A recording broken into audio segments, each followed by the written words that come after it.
Hello मेरे दोस्तों, और क्या हाल है सबके। मस्त मजे में, ठीक, एकदम बढ़िया। तो बस ऐसे ही बढ़िया रहना है और अपना काम करते रहना है।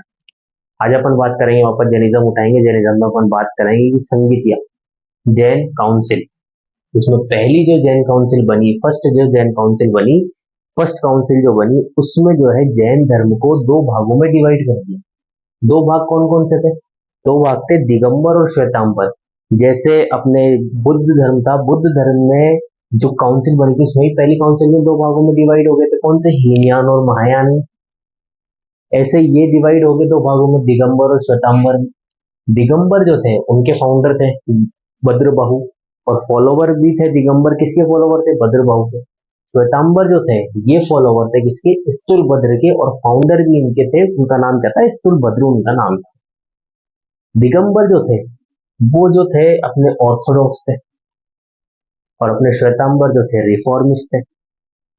दिगंबर ये जानते थे कि अगर आपको मोक्ष की प्राप्ति करनी है तो आपको वस्त्र त्यागने पड़ेंगे। क्या है? अगर आपको मोक्ष प्राप्त करना है तो आपको वस्त्र त्यागने पड़ेंगे। और दिगंबर ये भी कहते थे कि महिला जो है उनको मोक्ष की प्राप्ति कभी नहीं मिल सकती। लेकिन श्वेतांबर ये कहते थे कि अगर आपको मोक्ष की प्राप्ति करनी है तो जरूरी नहीं है आप वस्त्र त्यागो, और महिला हो चाहे पुरुष हो, कोई भी हो, उन सबको मोक्ष प्राप्त होएगा। क्या? दिगंबर जो थे फाउंडर कौन थे? दिगंबर फाउंडर भद्रबाहु। फॉलोवर थे किसके? भद्रबाहु के। श्वेतांबर के फाउंडर कौन थे? स्थूलभद्र। फॉलोवर किसके थे? स्थूलभद्र। दिगंबर ऑर्थोडॉक्स थे, श्वेतांबर रिफॉर्मिस्ट थे। दिगंबर बिलीव करते थे न्यूडिटी में। अगर आपको मोक्ष प्राप्त करना है तो आपको वस्त्र त्यागने पड़ेंगे। और श्वेतांबर जो थे बिलीव नहीं करते थे न्यूडिटी में, क्योंकि अगर आपको मोक्ष प्राप्त करना है तो आपको वस्त्र त्यागने की कोई जरूरत नहीं है। ये बिलीव करते थे कि 19वें तीर्थंकर जो है वो है मल्लीनाथ जी। मल्लीनाथ जो है 19वें तीर्थंकर है। दिगंबर बोलते थे 19वें तीर्थंकर जो है वो मल्लीनाथ है और वो एक पुरुष है। लेकिन श्वेतांबर बोलते थे कि 19वें तीर्थंकर जो है मल्लीनाथ, वो एक महिला है। क्या है? एक वुमेन है। और ये बोलते थे कि मैं नहीं, क्योंकि मोक्ष की प्राप्ति आदमी को हो सकती है, और ये कहते थे नहीं, महिलाओं को भी मोक्ष की प्राप्ति हो सकती है। इसलिए जो मल्लीनाथ है वो क्या है? वुमेन है। इनके अकॉर्डिंग, दिगंबर के अकॉर्डिंग, महावीर स्वामी जो थे वो अनमेरिड थे, उन्होंने कभी शादी नहीं करी। लेकिन अपने हिस्ट्री में भी लिखा हुआ है कि महावीर स्वामी की बीवी का नाम यशोदा था। श्वेतांबर जो थे ये बोलते थे नहीं, वो मैरिड थे और उनकी शादी यशोदा से हुई थी। क्या बोलते थे? कि महावीर स्वामी क्या है? मैरिड है, और इनकी जो शादी किससे हुई थी? यशोदा से हुई। दिगंबर मानते थे, इनके अकॉर्डिंग ये कंसीडर करते थे आगम लिटरेचर, जो कि पहली लिटरेचर थी लिखी गई थी, जैन लिटरेचर जो पहली लिटरेचर लिखी गई थी उसका नाम था आगम। इसको ऑथेंटिक नहीं मानते थे। कौन? दिगंबर। लेकिन श्वेतांबर जो थे आगम लिटरेचर को जो क्या मानते थे? ऑथेंटिक मानते थे। तो क्या है, पहली काउंसिल में जैनिज्म दो भागों में डिवाइड हो गया, दिगंबर और श्वेतांबर। फाउंडर कौन थे? भद्रबाहु। और फॉलोवर थे किसके? ये भद्रबाहु के। कौन? दिगंबर। किसके फॉलोवर थे? भद्रबाहु के। ये ऑर्थोडॉक्स थे, बिलीव करते थे न्यूडिटी में। अगर आपको मोक्ष प्राप्त करना है तो आपको वस्त्र त्यागने पड़ेंगे। ये बिलीव करते थे कि वुमेन्स जो है उनको कभी भी मोक्ष प्राप्त नहीं हो सकता। बिलीव करते थे 19वें तीर्थंकर मल्लीनाथ जो का पुरुष है। इनके अकॉर्डिंग महावीर स्वामी जो थे वो अनमेरिड थे, और ये जो है आगम लिटरेचर को ऑथेंटिक नहीं मानते थे। यही बात श्वेतांबर की अगर अपन करें तो फाउंडर थे स्थूलभद्र, फॉलोवर थे किसके? स्थूलभद्र के। रिफॉर्मिस्ट थे, न्यूडिटी में बिलीव नहीं करते थे। अगर आपको मोक्ष प्राप्त करना है तो आपको वस्त्र त्याग करने की कोई जरूरत नहीं है।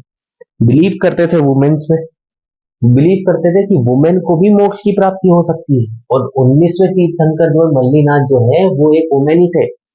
इनके अकॉर्डिंग महावीर स्वामी का विवाह हुआ था, और उनका विवाह शादी किससे हुई थी? यशोदा से हुई थी। और ये आगम लिटरेचर को भी ऑथेंटिक मानते थे। तो ये अपनी पहली काउंसिल हुई। इसमें दिगंबर और श्वेतांबर जो थे, अब दिगंबर भी अलग अलग जो है हिस्से में बंटते गए।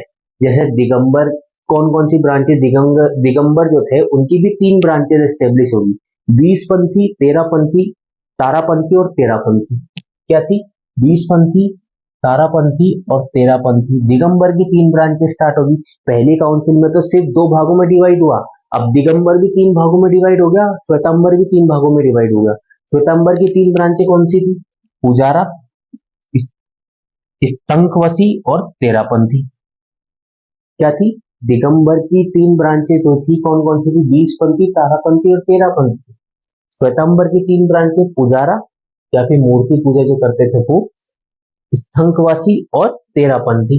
ये डिवाइड हो गई दिगंबर के 3 हिस्सों में। जो दिगंबर जो ब्रांच थी, दिगंबर श्वेतांबर में पहली काउंसिल में 2 भाग में डिवाइड हुई। अब दिगंबर भी 3 भाग में डिवाइड हुई, बीसपंथी, तेरापंथी और तारापंथी में। श्वेतांबर भी 3 भागों में डिवाइड होगी, पुजारा, स्थंकवासी और तेरापंथी में। तो ये चीज याद रखना, ये एग्जाम में पूछी जा सकती है। तो पहली काउंसिल में जो जैनिज्म जो था वो कितने भागों में डिवाइड हुआ था? 2 भाग में, दिगंबर और श्वेतांबर। दिगंबर के जो फाउंडर कौन थे? भद्रबाहु। और श्वेतांबर का थे स्थूलभद्र। फॉलोवर कौन थे दिगंबर के भद्रबाहु के फॉलोवर कौन थे? दिगंबर फॉलोवर थे भद्रबाहु के। स्थूलभद्र के फॉलोवर कौन थे? श्वेतांबर। दिगंबर जो थे ऑर्थोडॉक्स थे, श्वेतांबर रिफॉर्मिस्ट थे। दिगंबर बिलीव करते थे कि आपको अगर मोक्ष प्राप्त करना है तो आपको वस्त्र त्यागने पड़ेंगे। यहाँ ही श्वेतांबर बिलीव करते थे अगर आपको मोक्ष प्राप्त करना है तो आपको वस्त्र त्याग नहीं करना। दिगंबर ये बिलीव करते थे कि वुमेन्स को कभी मोक्ष की प्राप्ति नहीं हो सकती, लेकिन श्वेतांबर बोलते थे कि वुमेन्स को मोक्ष की प्राप्ति हो सकती है, क्योंकि जो 19वें तीर्थंकर है वो भी एक महिला है, मल्लीनाथ जी। मल्लीनाथ जो थे वो भी क्या है? एक महिला ही है। लेकिन दिगंबर बोलते थे कि 19वें तीर्थंकर जो है वो एक पुरुष है। ये बिलीव करते थे कि भाई महावीर स्वामी जो है वो अनमेरिड है। श्वेतांबर बिलीव करते थे कि महावीर स्वामी जो है वो मैरिड थे। इनके अकॉर्डिंग आगम लिटरेचर इन्होंने कंसिडर ऑथेंटिक कंसिडर नहीं करी दिगंबरों ने, और श्वेतांबरों ने आगम लिटरेचर को क्या है? ऑथेंटिक मान लिया।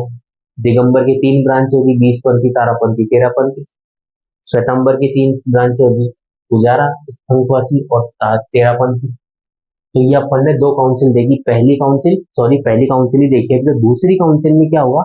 जैन लिटरेचर लिखी जाएगी।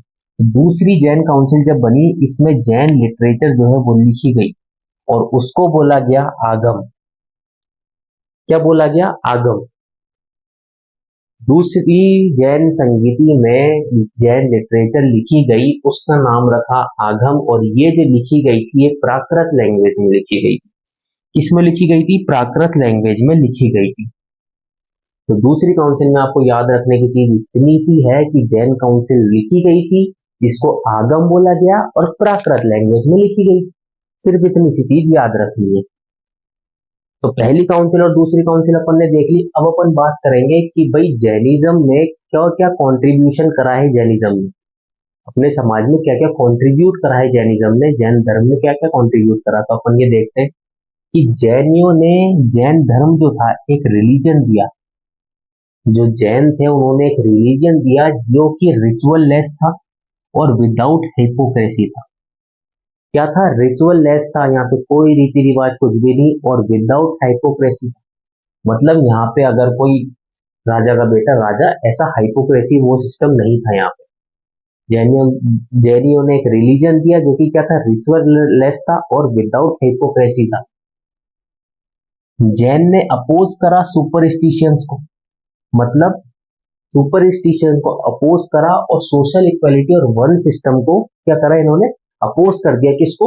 सोशल इक्वालिटी, इनइक्वालिटी को और वर्ण सिस्टम को, कि कोई वर्ण सिस्टम कुछ भी नहीं है और कोई सोशल इनइक्वालिटी नहीं है, सब एक समान है, एक बराबर है, सब सब एक जैसे ही है। इंसान तो इंसान है, कोई धर्म कोई कुछ भी नहीं है, सब एक समान है। तो जैनियों ने अपोज करा सुपरस्टिशियंस को कि भाई सोशल इनइक्वालिटी नहीं होनी चाहिए और वर्ण सिस्टम नहीं होना चाहिए अपने समाज में। जैन ने एम्फेसाइज करा एथिकल एंड मोरल वैल्यूज को। इन्होंने जब एम्फेसाइज करा एथिकल और मोरल वैल्यूज को इम्प्लीमेंट करा समाज में, तो इससे एक तो नॉन वायलेंस और कम हो गया, और नॉन वायलेंस कम हुआ तो सब सच बोलने लग गए, और मोरल वैल्यूज जो थी वो बढ़ गई सोसाइटी में। क्या करा? एथिकल और मोरल वैल्यूज को एम्फेसाइज कर दिया समाज में, जिससे वायलेंस कम हो गया और मोरल वैल्यूज जो थी वो सोसाइटीज में राइज हो गई। क्या हो गई? राइज हो गई सोसाइटी में मोरल वैल्यूज। जैनों ने जैन जो थे उन्होंने एक फिलॉसफी दी थी, श्यादवाद की, जो कि बहुत ही क्या थी? प्रैक्टिकल थी। श्यादवाद जो है प्रैक्टिकल फिलॉसफी थी। क्या दिया था जैनों ने? एक फिलॉसफी दी थी, क्या था उसका नाम? श्यादवाद, जो कि क्या थी, बहुत प्रैक्टिकल थी। और जैनों ने एक डेवलप करा था एजुकेशन सेंटर जिसका नाम था उपासना।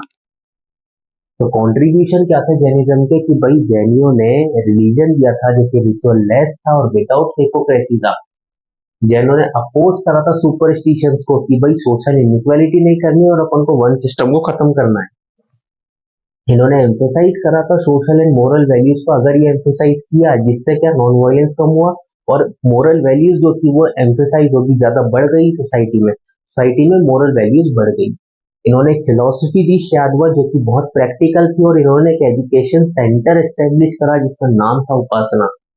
तो ये चीज क्या था? कंट्रीब्यूशन था जैनिज्म का। तो आज अपन ने क्या देखा? फर्स्ट काउंसिल, सेकेंड काउंसिल और कंट्रीब्यूशन ऑफ जैनिज्म। अगली क्लास में अपन और आगे इसके बारे में बात करेंगे, आगे क्या क्या हुआ था। आज के लिए इतना काफी है। Okay, bye bye and take care.